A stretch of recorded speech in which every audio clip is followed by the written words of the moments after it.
So we're taking off. Down under. So magbigay ka naman ng bumalik lang kami sa bahay. Then bumaba niya pala mo. Pero yun yung tita ko. Hi guys, welcome back on my channel. I'm Brian from the Philippines but currently living and working in Switzerland, and for today's video, I'm in the Philippines with Mian. Woo! So for today's video, we'll be going to Sydney, Australia. So this vlog is all about yung aming trip papunta sa Australia. Then eventually we'll be going to Auckland, New Zealand. So for a vacation. So ayan, anyway, kumakain lang kami dito sa Manny Rogers kasi hindi namin afford bumili ng pagkain. Kasi pumasibig. So midnight flight kasi yon. So it's around 11:25 PM and so matutulog na lang kami nito. It's currently around 8:59 pala dito sa Manila. So kwento mo naman yung ating experience. So, meron po akong kasamang syunga-syunga. Nakalimutan niya yung phone niya. So, he had to step out of the bus and ride the next bus going to airport. So, nag-P2P kasi kami from Clark to Manila. So, naiwan ko yung phone ko doon sa sasakyan namin.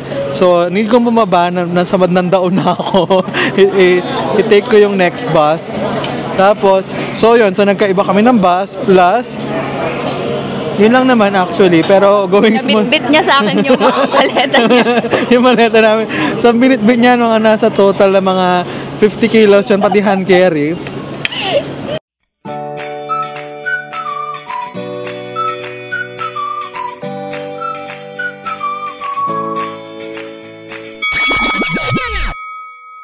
So, hi guys. Kakwento lang namin sa inyo yung naging process ng aming boarding dito sa may Australia. So ayun, nung pagpasok namin sa boarding line nila, chinek pa yung mga luggage namin na hand carry kasi they're looking daw for prohibited items. Buti na lang wala kaming dinala. So ayun lang naman, after nilang chinek, normal naman. Smooth naman yung process, di masyadong mahaba yung linya. So I think that all good. Before ka mag-check-in, so isa-swab muna yung ipapa-open yung inyong check-in baggage, then isa-swab nila for some substance, parang ganon. So i-check pa nila yun, tapos pwede ka na mag-check-in, and then afterwards you can go sa loob na to boarding. But before makapasok ka nga sa boarding gate, para na-explain na sa amin na yung hand carry niya is i-inspect pa. So anyway, naghihintay pa kami ngayon ng flight. So it's currently around 10:15 and ang flight namin is 11:25 pa. Hi everyone! So we're taking off. We're taking off pala pa. So we're boarding now. Cebu Pac pala yung aming binook. So naka-seat sale to actually. So it's around 22,000 ba? More than 24 balikan. Bakulan. Grade na po kaming lahat. Para na kaming pinagkaitan ng anyway, ordered matcha. And may ordered pangit na lasa ng matcha. Ordered long lang. Yeah. Express the Americano girl. Hi guys! So nakarating na kami ngayon dito sa Land Down Under! So magbigay ka naman ng trivia about Australia. Oh, masabi ko lang. Hi mate! How are you mate? I'm doing fine. Hi, the weather is very nice. It's very cold. The weathering, the climate, it's so good to the skin. Yeah. Yeah, it's good. You should try it. So, anyway, samahan nyo kami. It's nice seeing Sydney for quite some time. At least nakalabas kami dito. So, we're currently at the house na lounge. Siyempre, social kami. Hindi, joke lang. So, we have a long flight kasi. Long layover. Maghihintay kami around 2:10 pa lang. And ang flight namin is nasa 5:20 pa. So, 3 hours. So, imagine. So, kailangan namin, kasi naman bumili pa kami ng food sa labas, which is ginawa namin kanina. I mean, mag-lunch na naman kami, magdi-dinner. So, hanggang dinner na to. Wala din naman kaming food ata sa plane. I'm not sure. But anyway, nandito na kami sa the house and ayan siya, maganda naman yung place. Meron kasing ibang lounge dito pero mababa yung reviews. So, ayan yung itsura niya. Tapos, may buffet naman kami dyan. Ayan, so, waiting lang kami. And then, later, pagka nakakain na kami, discuss namin kung paano kayo makakapunta dito. Hi guys, so finally, after like almost 24 hours of traveling, we've arrived here at New Zealand. So, it's around 3 hours fly from Sydney to Auckland. Tapos, mga customs, ayun lang si Mean. Ayun si Mean. Nakalabas na. Hindi mo talaga i-declare if may mga, it's the safest na mag-declare ka if meron ka talagang dalang foods. Si Mean may dala lang siyang yema and then roasted peanuts. Pero need pa rin niyang i-declare. Pero I think sobrang fast dito, no? Unlike sa Australia. And I think it helps na late night yung flight natin kasi kasi walang masyadong tao. Yeah. And then very smooth. Tapos mababait naman yung mga tao dito. No? Very courteous. Very courteous. But it's tiring, but I think it's fulfilling and I'm so excited! Yeah, how was the trip for you? Well, it's not as hassle as my first time because it's my second long flight hours. So I think I did better this time than before. Nakikituloy ako ngayon sa mga relatives ko dito sa may Auckland, New Zealand.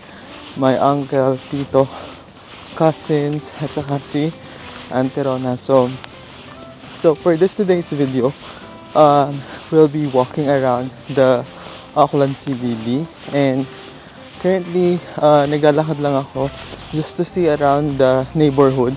Mamaya papakita ko sila.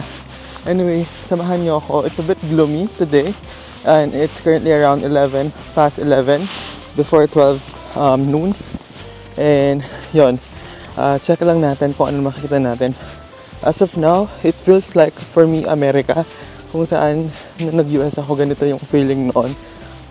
So it's currently around August ngayon, so winter pa nila. And yan, I have my rain jacket lang. Salamat sa ukay. And then of course OOTD, but anyway, ayan lang yung dadaanan. So I think may public transportation dito pero baka malimit. So yung talagang may mga sasakyan yung halos ng mga tao dito. But anyway, let's see and punta tayo doon sa market nila. Nandito po yung tito ko. Say hi! Hello! Ayan po yung tito ko, si Tito Justin.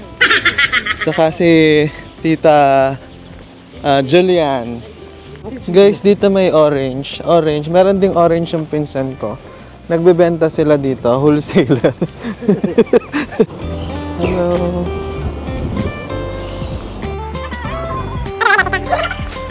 Papaying station ganyan, di ba?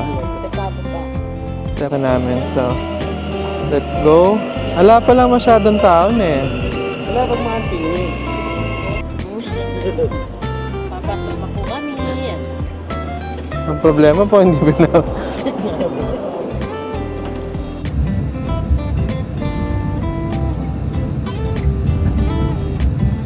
Ito na kami ngayon kay Waite Mata. Atin palang Infosys. Guys, nandito na kami ngayon sa Square. CBD ini, di ba? CBD. Atin mo naman pala Moritkin. Daan lang. O, yun yung aliwa naman yung original bungee jumping eh. Pero ito itong Auckland Sky Tower. Di ba kin mo rin natin kaya itong restaurant revolving? Oo. So we will be eating here at White and Walls. Yan. 155 for the passport. 55 for the towel. Ano ba niya pala talaga? So guys, we have the fried rice, plain rice, the fish, and then yeah. Okay, bon app.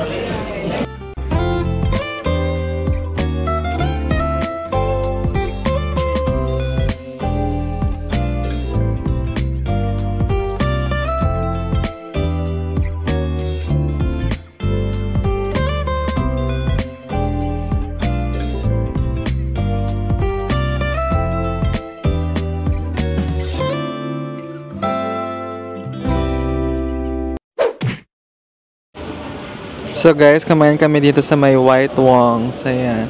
Busog, lusog. Busog na kami. Busog, lusog. Ay, di no rain, go away. Ano pa mo? Pero balok, wali man maran paghatan natin. What may weather to? Niya. Video. Hi, Dad. Hi vlog. Okay, video yan. 1, 2, 3. Okay. You know me well enough to know. Bayad ah.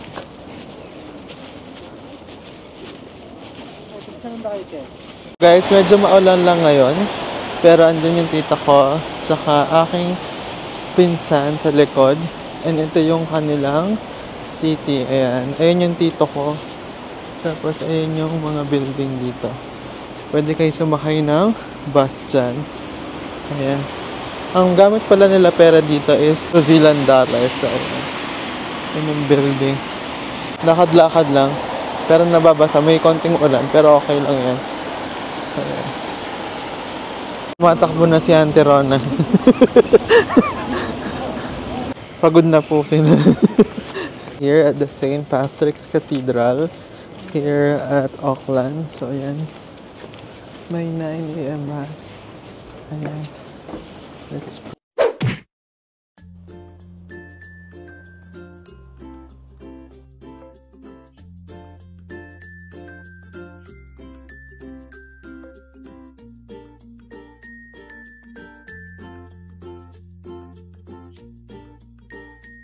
So guys, ito yung Shakespeare. Dyan yung may beer, inuman dyan. Ayan siya. Ganun tayo. Hello, hi ko pa. Queen Street. So this is the Queen Street guys. Ayan. Yan yung Shibuya guys. Dito sa may New Zealand. So, yan yung street nila dito. Ayan. So guys, dito naman tayo sa chemist. Dito daw mura yung mga pabango. So let's see. Mura ba talaga? Ito po yung bahay nila. Ayan po yung range nila. Ayan. Ayan po. Papakita ko po sa inyo si Chichi. Ayan si Chichi. Ayan. Excited na si Chichi. Chichi. Ayan. Chichi. Okay. Mataba niya po. Huh? Wow. Kaya yung camera, payat niya mo. So, yun lang naman yung aking first day and second day here sa Auckland, sa Auckland, New Zealand. Actually, on the way ako sa city ngayon to meet Mean. But hopefully, it's not gonna be rain. Medyo nakikita ko na, naramdaman ko na yung bagsak ng ulan, no? So, anyway, mali kasi yung nasakyan kong bus na babaan pala. So, yun. Naglalakad ako ngayon and ito yung kanilang view. But anyway, thanks for watching this video. And of course, special shout out sa mga pinsan ko, uncle and auntie, for letting me sleep or letting me stay at their apartment. So, if gusto mo yung kind of video, sorry, medyo mahingal, kindly click the like, subscribe, as well as mag-hit na rin kayo ng notification. So, maraming salamat sa panonood. Ciao! Love it goes across the